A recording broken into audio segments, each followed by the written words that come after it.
Today, we have a story for you, and it starts with something you may have heard before.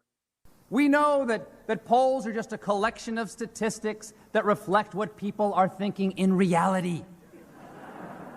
And reality has a well-known liberal bias. That was Stephen Colbert, and he was joking. But the thing is, conservatives in America didn't think it was funny.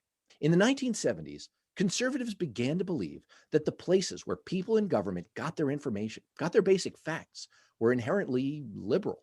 They didn't like the answers they were hearing from universities, scientists, and research groups on what government should do, what policies we should follow. So some of them decided that they needed a whole different regime of knowledge and analysis, a different way of looking at the world that would justify the policies that they wanted to see.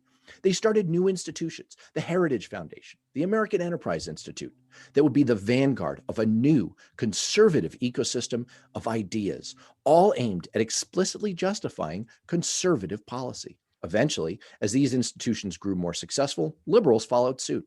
Today, we live in a world of deep polarization. Our two political tribes don't seem to agree on anything, and nowadays, they sometimes can't even agree on what reality is. Remember this? Sean Spicer, our press secretary, gave alternative facts. So how did we get here?